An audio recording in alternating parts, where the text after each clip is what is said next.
Yeah, I mean, I think self-help is, you know, a great thing. I think everybody could use improvement, and if you think you're perfect, you're probably wrong. So I think there. No, I think it helps a lot of people, and you know, there are different ways, you know, whether different ways of helping yourself, whether it's, you know, religion or self-help or just plain spirituality or, you know, books or seminars. There are many ways of getting to it, and I think it's great. I believe in it wholeheartedly. I think you should look in as many directions as possible for your own personal philosophy to get you through life. And as John Lennon said, whatever gets you through the night.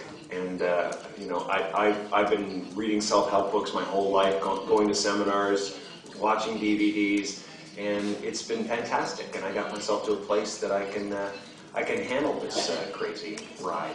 So it's good. You know, life is never free of pain, but you know, you definitely need some tools, and they don't have to all come from one place. And you're welcome for the David Caruso. Have you met him? I have met him. I was at a Mike Tyson fight years ago in Las Vegas, and it lasted 90 seconds. And there was a riot because it lasted 90 seconds. Everybody had paid a lot of money for their tickets, and so they started tearing at each other, and we barely made it out of the arena. And we were shuttled into a limousine, and sitting across from me was David Caruso and his wife. And he took his sunglasses off. He said, "Hi, what are you, Jim?" Or whatever. I don't know what it was, but he was very, very much the same guy. Then he put them back on. He walked away. I think you know, comedy's the best way to deliver a message. You know, it's medicine with a little sugar. You know, I think it's good. You know, the bottom line is we wanted to make people laugh with this movie, and when I first heard about the Yes Man concept, I just thought it was a hilarious idea, the perfect comedy idea. That, you know, a person who can't say no to anything is going to get you into some crazy situations that are going to be entertaining to watch.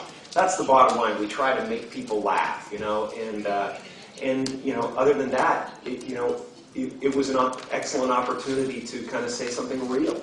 And you know, I guess you know, in my life, I kind of want to do that. I want there to always be something for the audience to chew on afterwards. You know, I don't want them to just walk out of the theater and forget it. You know, like it never happened. I'd rather they walk out of the theater and think about something and have something to discuss. How do you feel, Peyton?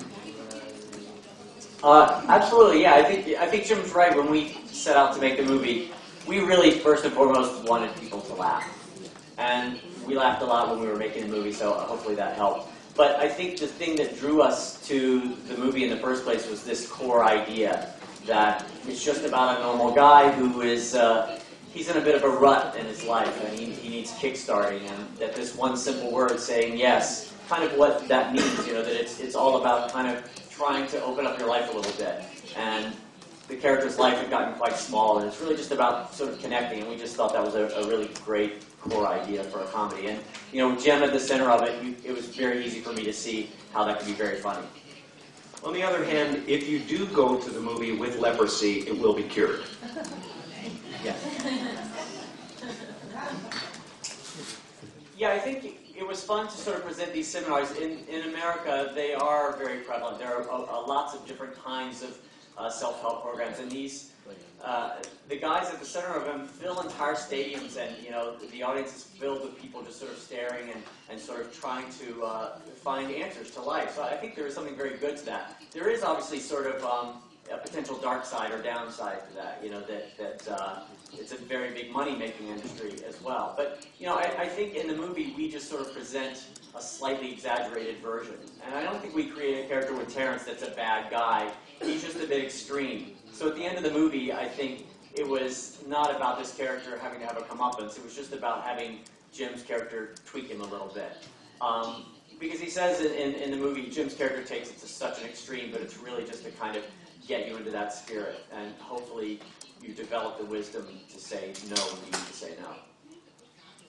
There's a lot of these, the guru types, floating around. Some of them are great, by the way.